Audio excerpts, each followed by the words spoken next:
So hello guys, today I am with my phone because you know what are we going to do today? I am going to show you all the microcontrollers I have. Yes, the video I have been procrastinating for 20,000 years. So let's get started. So let's start by the ESP32.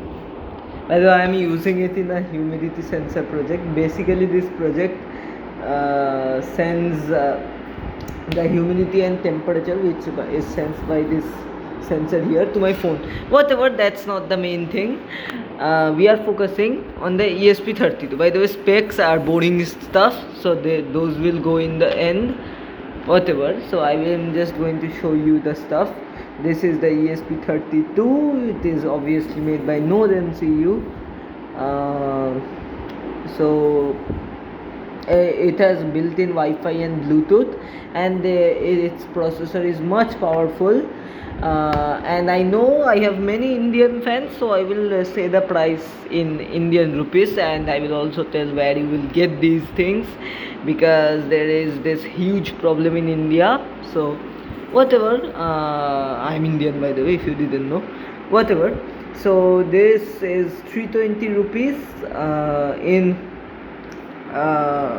Chandni Chowk of West Bengal. I live in West Bengal. What the hell, whatever. So this is moderately cheap compared to the other things that I will show you soon, but mark it that this is not the cheapest microcontroller. So let's move on. Next we have the ESP8266. This is a larger board with only, what the hell, man? Why is my hand so slippery? So as I was saying, so mark it that this board does not have Bluetooth, only Wi-Fi. It has more pins, obviously, because it has a larger size. So how we can code this, I will tell you at the end, after I show you all the things. Whatever. So this is 160 rupees. My recommended stores I will also say after telling all the board names. Whatever, this comes with Wi-Fi with 160 rupees. It's a good deal for me. So let's move on. Next we have the infamous Arduino Uno. I don't think it needs any explanation, but it is the R3 version, by the way. So it does not have Wi-Fi, so that's the disadvantage, and it is costly too compared to them, because it's 520 rupees. So it anymore, I don't think it is good value, but it has a large community, and this is good for beginner friendly. When I started with this, I have been making microcontroller projects since I was 12-year-old. You know that I am 14 now. So let's move on. Then next we have this. What? You can't see it? I am talking about the ATtiny, of course, because it's tiny. So it is ATtiny. Whatever. So this is made by the same. This is also an 80 mega chip, which is also used in Arduino. By the way, if you wonder how we can code this thing, I will tell you. But it has 8 pins. So yeah, this comes, I think, I don't remember the exact price, but it comes at around 120 rupees of cost. This is the mini chip, so it is helpful in many projects. So let's continue. Next we have the microbit for kids, but I still have it.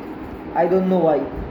So but it is very functional, okay, because it has many sensors, including Bluetooth,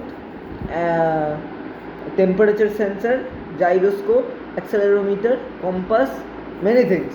Processor is also moderately powerful. It also has a 5x5 display of LED matrix display, and also 2 buttons. So this is very good. By the way, I bought this not from Chandni Chowk, from Amazon. It came at 1200 rupees. Let's continue. Next we have the Arduino Nano. This is very helpful and only 130 rupees. It also does not have any Bluetooth or wireless functionality. but still it is also very beginner friendly as it has a large community. By the way, this is not micro USB. I mean, it is my. I will tell you later. And now comes one of my favorites. This is the ESP32 cam. It also has a SD card slot and it is exact same as ESP32. And the thing that excites me, you know it, the camera, whatever. So this is the ESP32 cam. I forgot to tell the price, so it's 600 rupees. I bought this from Chandni Chowk. Let's move on. I'm speed running. Then we also have the AtiTiny, but in a development board. I think DigiSpark. We can use this as a bad USB. So pretty cool. I also bought this from Chandni Chowk. It came at I think 160 rupees. So I think many people will object because of personalized projects. It is more worth it than this. Whatever. Let's now I will show you the other things. So the Uno of course can be coded by this USB A to USB B cable in Arduino IDE C++. So yeah, I don't really like C++ because I am a Python fan, huge Python fan. So as I told, I like these three chips. ESP8266, ESP32 cam, and this ESP32. Whatever. So yeah, these can the ESP32 cam. These three chips actually can be coded by this. Also the microbit. Also let me tell it slowly. Okay.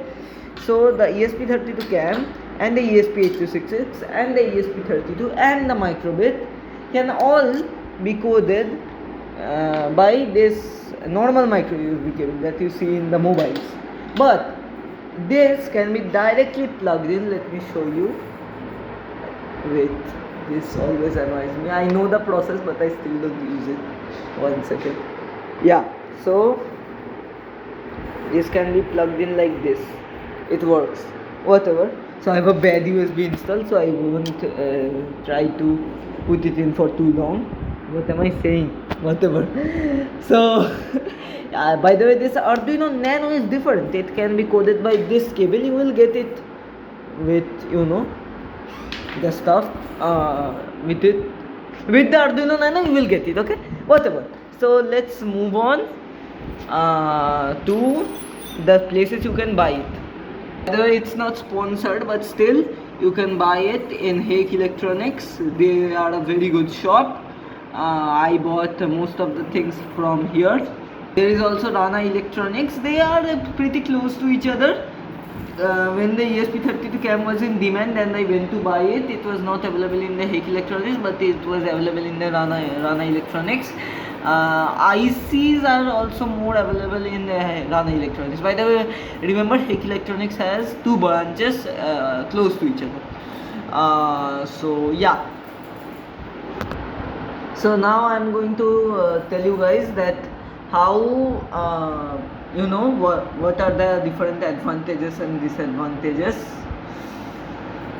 So yeah, let's go. First tell you the advantages of the ESP32 cam.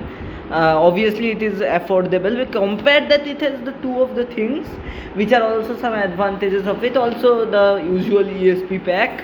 It has Wi-Fi and Bluetooth, and the disadvantages, however, it is very complex for beginners. Okay, it took me a lot of time to even get the starting code, and I have still not gotten to that stage, if you know what I mean, that I have gotten with most of these circuits.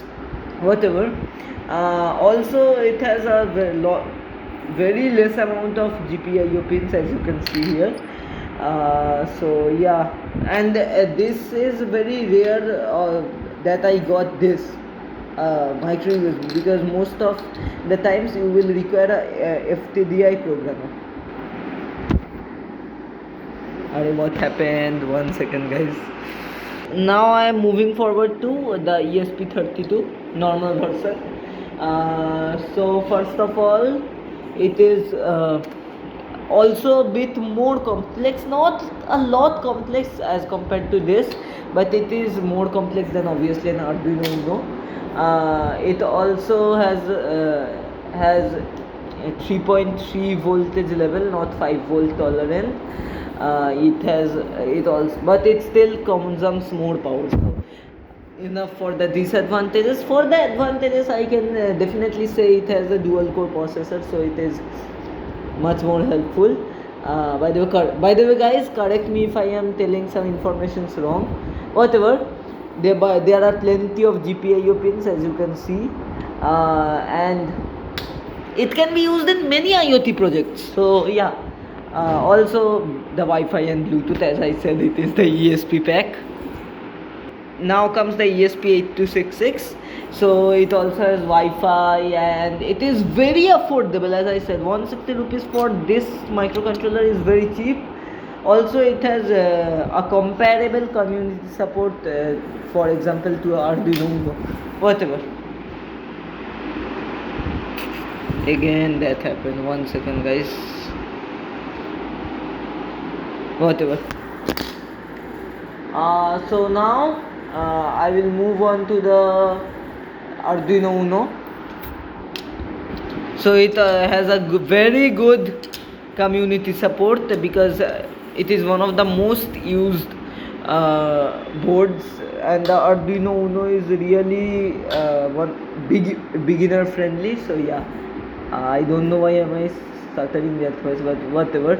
So secondly, the disadvantages, it has no Wi-Fi and Bluetooth. It is more costly than ESP8266, which is comparable to this, and also a lower processor. Not good, you know. Now I am going to move forward to the microbit. Yeah, I think it's self-explanatory. I don't need to say anything. Whatever. So now let's move on to this ATtinies. So firstly, if you buy this ATtiny, one of the biggest disadvantages, you need to either need a Arduino Nano or Arduino Uno to program it, or you need a FTDI programmer, which is a big hassle. Secondly, its processor is very bad, both of them. So yeah, and very limited GPIO pins, as you can see, and very limited application too, but it is very small, so that makes up for it. So yeah, I will not talk about that. And it also has a good community. You can say it has a good community, but yeah, it is not as good as, you know, ESP8266 and Arduino. Now comes the Arduino Nano. It also has a good community, because according to me, the community is the most important thing in programming, because if you don't get the support, you will fumble. Whatever. So let's now talk about this. So I can't see many disadvantages in this, except the Arduino pack that I am saying for each of the Arduinos, that is the ATtinies, also the Arduino Uno 2, that the Arduino Nano really does not have Wi-Fi and Bluetooth any wireless capabilities, so that's a disadvantage. Its size is its very advantage. It's very small and can be used in many things, and it's very cute also. I like this board. Whatever. So that's the end of this video. So bye bye.